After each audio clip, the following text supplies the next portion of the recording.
ఆంధ్ర వాసుల కల నెరవేరేందుకు మరికొన్ని గంటలు మాత్రమే ఉన్నాయి. ప్రారంభోత్సవానికి భోగాపురం ఇంటర్నేషనల్ ఎయిర్పోర్ట్ సిద్ధమైంది. రేపు ప్రధాని నరేంద్ర మోదీ లాంఛనంగా ప్రారంభించనున్నారు. ఇందుకోసం ఏపీ ప్రభుత్వం భారీ ఏర్పాట్లు చేసింది. మన భోగాపురం ఎయిర్పోర్ట్ మన గర్వం పేరుతో వేడుకలు నిర్వహిస్తోంది. రేపు భోగాపురంలో అల్లూరి సీతారామరాజు అంతర్జాతీయ విమానాశ్రయం ప్రారంభోత్సవంలో పాల్గొనేందుకు ఇవాళ సీఎం చంద్రబాబు, మంత్రి నారా లోకేష్ అమరావతి నుంచి బయలుదేరనున్నారు.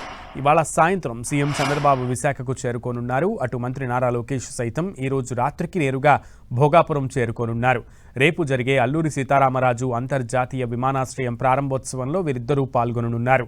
రేపు గ్రాండ్గా ప్రారంభం కానున్న ఈ భోగాపురం ఇంటర్నేషనల్ ఎయిర్పోర్ట్ ఆగస్టు 17న అర్ధరాత్రి నుంచి పూర్తి స్థాయిలో అందుబాటులోకి రాబోతుంది.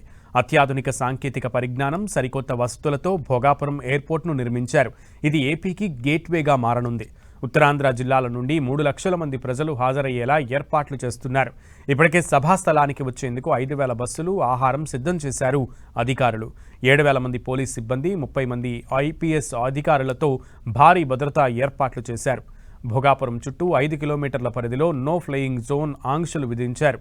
ఇక అటు ఆక్టోపస్ గ్రేహౌండ్స్ దళాలను సైతం రంగంలోకి దించారు. భారీగా ట్రాఫిక్ ఉండే అవకాశం ఉండడంతో వీలైనంత వరకు 1వ తేదీన సాధారణ ప్రయాణాలు రద్దు చేసుకోవాలని అధికారులు సూచించారు.